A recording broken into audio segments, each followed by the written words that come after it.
Partia Demokratike ka denoncuar bllokimin 3 vjeçar të fondeve të Bashkimit Evropian për bujqësinë, duke e cilësuar këtë si një dështim të rëndë që prek drejt për drejt procesin e integrimit dhe zhvillimin rural të vendit. Gjatë një deklarate për media, sekretarja për integrimin evropian në PD, Fioralba Dizdari, u shpreh se fondet e programit IPARD janë keq përdorur nga zyrtarët qeveritar, duke sjellë pezullimin e tyre në vitin 2023 pas hetimeve të zyrës europiane kundër mashtrimit, çështje e cila sot po hetohet edhe nga SPAK. Plot 3 vjet, fermerët shqiptar janë pa fondet e Bashkimit Evropian IPARD, një dosje që prek drejt për drejt procesin e integrimit evropian të vendit dhe lidhet drejt për drejt me fushat e negociatave për bujqësinë, zhvillimin rural dhe sigurinë ushqimore.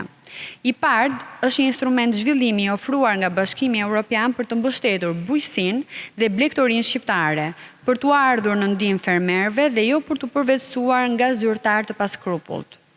Kushdo që është përballur me administrimin e këtyre zyrtarëve e di mirë për çfarë paturpsie korruptive po flasim. Fonde dhe grante të bujqësisë të cilat u kish përdorur nga qeveria e Ramës. Partia Demokratike denoncon mashtrimin e radhës të qeverisë Rama, premtimin e ministrit të bujqësisë se fondet e programit IPARD 3 do të hapeshin brenda 6 muajore të parë të vitit 2026. Ky afat ka kaluar dhe fondet mbeten të bllokuara, ndërkohë Komisioni Evropian ka bërë të qartë se procedura mbetet në zhvillim dhe se nuk ka një datë zyrtare për rikthimin e fondeve.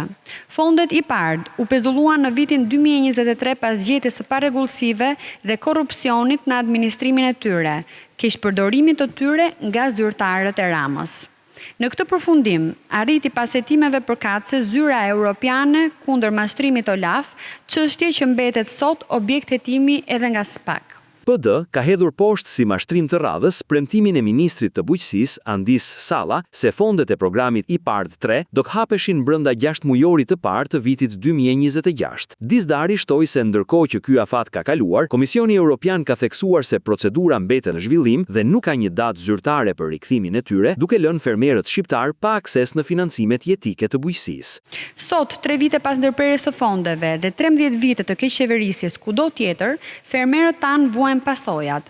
Investimet janë bllokuar, zhvillimi i bujqësisë është ngadalësuar dhe Shqipëria vazhdon të jetë pa akses në financimin evropian të bujqësisë, si një nga instrumentet më të rëndësishme të këtij financimi për sektorin bujqësor, që është jetik për vendin.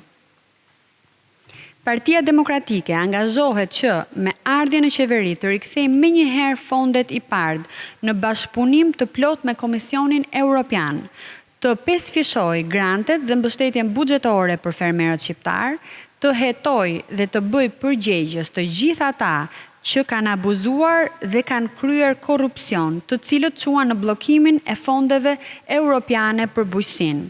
Fermerët shqiptar janë në shesh bashkë me mijëra qytetarë të tjerë në protestën e sakrificës që sot shënon ditën e 73. Ata e dinë më mirë se kushdo se përgjegjësia për paralizën e bujqësisë dhe të Shqipërisë mban një emër. Prandaj, thirrja gjemon, Rama jepe dorëheqjen. Sipas Partisë Demokratike, pasojat e keqeverisjes 13 vjeçare po vuhen rënd nga fermerët, investimet e të cilëve janë bllokuar plotësisht. Opozita premthon se me ardhjen në pushtet do të rikthejë menjëherë fondet IPARD në bashkëpunim me KN, të pesfishojë grantet buxhetore dhe të vërë përpara përgjegjësisë ligjore të gjithë abuzuesit që sollën bllokimin e financimeve europiane.